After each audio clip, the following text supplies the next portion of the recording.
Good evening, everyone. We're truly glad to have you back with us tonight. There's a certain freedom that comes with cycling. The wind on your face, the open path ahead, and the thrill of being alone with nature. But sometimes that isolation becomes the perfect setting for something unnatural to find you. If you're enjoying these eerie encounters, make sure to subscribe and join us each day for more tales that will keep you up at night. You're watching Sleep Horror Stories. My name is Marcus, and I've always been into cycling. I love going on long-distance rides, especially on remote roads with barely any traffic. For me, it's not about fitness. It's about peace. A break from work and routine. A few months ago, I started recording my rides with a helmet cam. Mostly just to improve my performance, to analyze where I slowed down or lost rhythm, and in case some reckless driver ever got too close. I never thought that camera would capture something I still can't explain. It was a Sunday morning. I left home before sunrise for one of my longest rides, about 30 miles through rolling hills and tiny communities. I'd done that route many times before. The weather was perfect, hardly anyone on the road. Everything felt calm.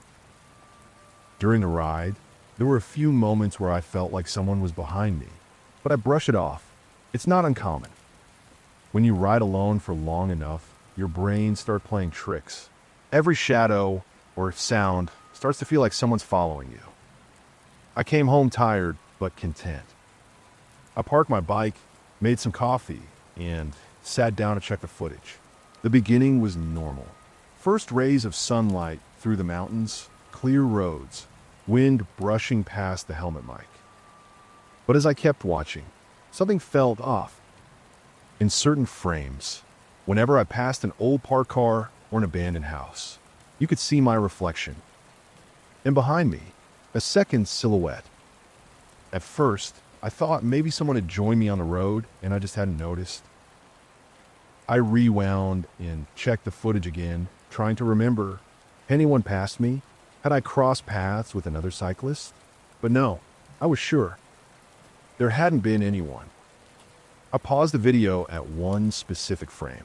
I was passing a rusty old truck with a dirty windshield, and there it was, my reflection, and someone else running right behind me. A chill ran down my spine. I reviewed every clip that had a reflection, and it kept happening. Every time, the figure was getting closer. By the time I reached the final minutes of the footage, I was already breathing faster.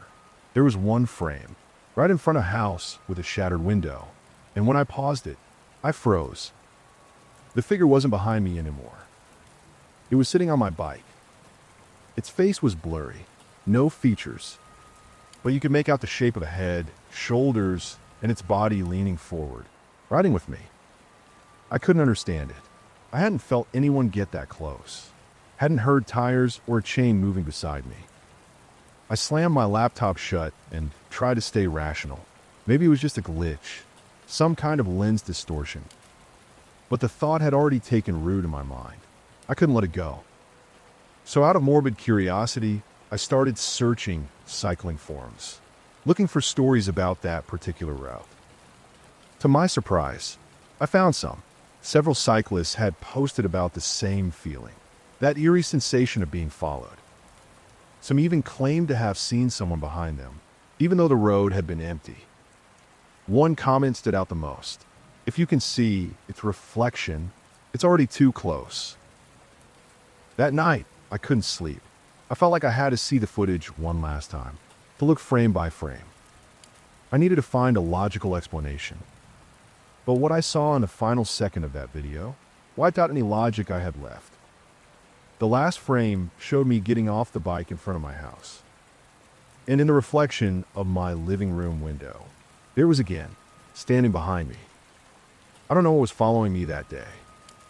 I don't know why it kept getting closer, or why it chose me. But whatever it was, I don't think it was ever part of my imagination. And I doubt it's gone. My name is Robert, and cycling has always been my biggest passion. Personally, I've never been afraid of the open road. In fact, I love riding through long, lonely highways. Feeling the wind on my face, the tires rolling beneath me, just me and the road. It doesn't matter if it's daytime or night. Riding clears my head. That's why on that particular afternoon, I didn't think twice about hopping on my bike and riding away from the city for a while. I like getting lost, finding new trails, letting my legs take me wherever. But what I saw that day made me realize that some things are better left undiscovered. Because sometimes, even when a road looks empty, you're not alone. That day was like any other. I had lunch, got my gear, and hit the road. I took my usual route, a quiet country highway that cuts through wooded hills. Barely any cars passed through there at that time. Everything was going fine until I noticed a car pulled over up ahead. Not too strange. I've seen broken down vehicles before, but this one looked wrecked. Windows shattered, front bumper smashed in. No steam or smoke coming from the hood, which told me whatever happened, it wasn't recent. I slowed down and approached carefully. The whole scene felt off, but maybe someone still needed help. I got off my bike and walked toward the car, peeking through the broken glass. That's when I heard it. A sharp thud, and a passenger door suddenly swung open. A woman stumbled out. Her clothes were covered in dirt. There was blood on her forehead. But the expression on her face, it wasn't just pain, it was desperation. "Please," she said, her voice shaking. "Please get my daughters out of the car." She pointed inside, and I froze. I looked in, but I didn't see anyone. "My daughters," she cried again.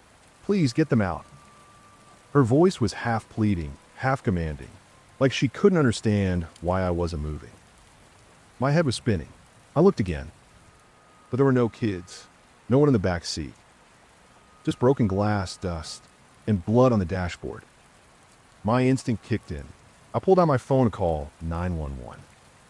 No signal, but the call still went through. The tone rang. An operator voice said I was being connected.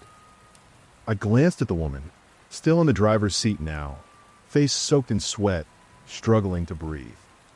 Eyes wide with panic. "Please, my girls," she whispered. I told her help was on the way, but then the dispatcher asked me for the exact location. That's when I realized I hadn't paid attention to where I was. So I stepped a few yards away to find a road marker. It didn't take me long. I read the number aloud to the dispatcher and turned back toward the car. But the woman was gone. The car was still there. Same damage, same shattered windshield. But the driver's seat was empty. No one behind the wheel, no blood, no sign she'd ever been there. My mind couldn't process what I was seeing. The dispatcher was still on the line, asking for details. But I had nothing to say. Seconds ago, I was trying to help a woman and her daughters.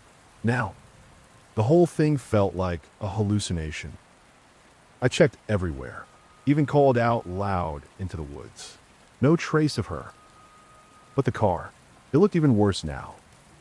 Dustier, older. The blood on the dashboard was dry. The air inside, suffocating. It felt like the car had been sitting there for hours. A few minutes later, a police cruiser arrived. The officers got out and asked me what had happened. I told them everything. How I saw the woman, how she begged me to save her daughters, how she disappeared while I was calling for help. One of the officers raised an eyebrow. "You're sure about what you saw?" His tone made my stomach twist. "I'm sure," I said. "I saw her. She spoke to me." The other cop glanced at the car, then at his partner. Then he said something that made my blood run cold. "That car's been there since yesterday." My mouth went dry. "No," I said. "That's not possible. I just saw her. She was right there." The officer shook his head. "Truck slammed into that car early yesterday morning. Mother and 2 daughters died on impact. No tow trucks available, so we left it here until they could move it." I stood there in silence, trying to breathe, trying to believe I hadn't gone insane.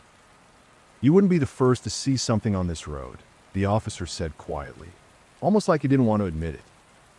After that, I had no words. They took some photos and told me I could leave. They didn't seem too eager to hang around. I rode home with a heavy heart. I couldn't have imagined it. I know what I saw, and the worst part was knowing I couldn't help her. I couldn't save her. Now, every time I ride past that stretch of road, I look to the side where I saw that car. It's not there anymore, but something is. That presence, that weight, it's still there. Some nights, I dream about her voice, whispering, begging me to save her kids. And sometimes, even during the day, I swear I still hear her.